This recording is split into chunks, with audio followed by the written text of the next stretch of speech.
Guys welcome back to my new video. അപ്പോൾ ഇന്നത്തെ ഒരു വ്ളോഗ് ഒന്നുമല്ല, ഇന്നൊരു അൺബോക്സിങ് വീഡിയോ ആണ്. ഹോൾ വീഡിയോ എന്ന് പറയാൻ പറ്റില്ല, ആകെ 2-3 സാധനങ്ങളേ ഉള്ളൂ. അപ്പോൾ അതുകൊണ്ട് ഒരു അൺബോക്സിങ് വീഡിയോ ആണ്. ഞാനിപ്പോൾ അൺബോക്സ് ചെയ്യാൻ പോകുന്ന പർപ്പിളിൽ നിന്ന് ഞാൻ കുറച്ച് പ്രോഡക്റ്റ്സ് ഓർഡർ ചെയ്തിട്ടുണ്ടായിരുന്നു. അപ്പോൾ അതിൻ്റെ ഒരു അൺബോക്സിങ് വീഡിയോ ആണ് ഇപ്പോൾ ചെയ്യാൻ വേണ്ടി പോകുന്നത്. അതിന് മുമ്പായിട്ട് ചാനൽ സബ്സ്ക്രൈബ് ചെയ്യാത്തവരാണെങ്കിൽ എന്തായാലും സബ്സ്ക്രൈബ് ചെയ്യണം, ഷെയർ ചെയ്യണം, സപ്പോർട്ട് ചെയ്യണം.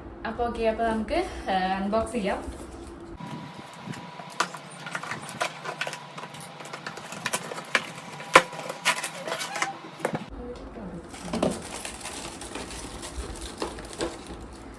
മൂന്നും കൂടെ ഒരു ഇതിലാണ് കേട്ടോ പൊതിഞ്ഞിട്ട് വന്നിട്ടുള്ളത്. മൂന്നും ഒരു റാപ്പിലാണ് വന്നിട്ടുള്ളത്. ഞാൻ പെട്ടെന്ന് ഞെട്ടി, ഒരു പ്രോഡക്റ്റ് ഉള്ളൂ എന്ന് വിചാരിച്ച്. ഇത് എന്താ യൂട്യൂബിൽ അത്യാവശ്യം ഹൈപ്പുള്ള പ്രോഡക്റ്റാണ്, നിങ്ങൾക്ക് അറിയുന്നുണ്ടായിരിക്കും. എൻവൈബയുടെ സ്ട്രോബ് ക്രീമാണ്. ഇത് റോസ് ഡയമണ്ട് എന്ന് പറഞ്ഞിട്ടുള്ള ഷെയ്ഡാട്ടോ. ഞാൻ ഇതിന് മുമ്പ് യൂസ് ചെയ്തിട്ടുണ്ടായിരുന്നത് പിങ്ക് വരുന്ന ഒരു ഷെയ്ഡായിരുന്നു. അങ്ങനെ എന്തോ ഒരു അതിൻ്റെ പേര് എനിക്ക് ഓർമ്മയില്ല. അപ്പോൾ ഇത് ഞാൻ ഫസ്റ്റ് ടൈമാണ് യൂസ് ചെയ്യുന്നത്. എങ്ങനെ ഉണ്ടാവും എന്നറിയില്ല. ഞാൻ ട്രൈ ചെയ്തിട്ട് എന്തായാലും ഇതിൻ്റെ റിവ്യൂ പറയാം. പിങ്ക് കുഴപ്പമുണ്ടായിരുന്നില്ല, അതിൻ്റെ ചെറിയ ട്യൂബായിരുന്നു കേട്ടോ ഞാൻ വാങ്ങിയിട്ടുണ്ടായിരുന്നത്.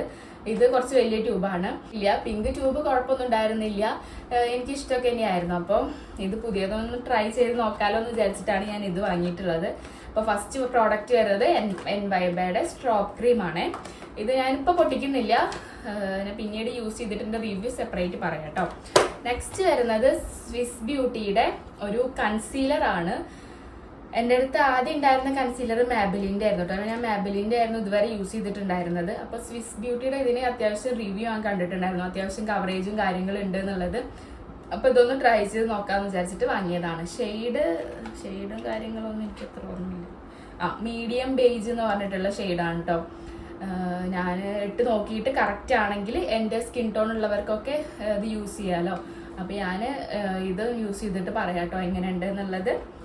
പിന്നെ തേർഡ് പ്രോഡക്റ്റ് ഇത് ഫേസസ് കാനഡയുടെ ഒരു ലിപ്സ്റ്റിക് ആണ്. ഇതിൻ്റെ ഷെയ്ഡ് എന്തായിരുന്നു, ചോക്കോ കൗച്ചറോ അങ്ങനെ എന്തോ ഒരു ഷെയ്ഡായിരുന്നു. ഫേസസ് കാനഡ കംഫി മാറ്റ് വാവ് ലിപ്സ്റ്റിക്സിലെ എന്തായിരുന്നു ഷെയ്ഡ്, ചോക്കോ കൗച്ചർ എന്ന് പറയുന്നുള്ള ഷെയ്ഡാണ്. ഇതെനിക്ക് ഞാൻ യൂട്യൂബിലൊക്കെ റിവ്യൂ നോക്കിയപ്പോൾ അത്യാവശ്യം നല്ല ഷെയ്ഡായിട്ട് എനിക്ക് തോന്നി, എൻ്റെ സ്കിൻ ടോണിന് ചേരുന്ന പോലത്തെ ഷെയ്ഡായിട്ട് എനിക്ക് തോന്നി. ഞാൻ ഇട്ട് നോക്കിയിട്ട് പറയാം കേട്ടോ. അപ്പോൾ ഈ 3 പ്രോഡക്റ്റാണ് ഞാൻ വാങ്ങിയിട്ടുണ്ടായിരുന്നത്. 3ൻ്റെയും റിവ്യൂ ഞാൻ സെപ്പറേറ്റ് ആയിട്ട് പറയാം എങ്ങനെ ഉണ്ട് എന്നുള്ളത് യൂസ് ചെയ്തതിന് ശേഷം. അപ്പോൾ ഇന്നത്തെ വീഡിയോ ഇത്രയേ ഉള്ളൂ, ഒരു ചെറിയ വീഡിയോ ആണ്. അപ്പോൾ എന്തായാലും വീഡിയോ ഇഷ്ടപ്പെട്ടു കഴിഞ്ഞാൽ ലൈക്ക് ചെയ്യുക, ഷെയർ ചെയ്യുക, സബ്സ്ക്രൈബ് ചെയ്യുക. ടാറ്റാ.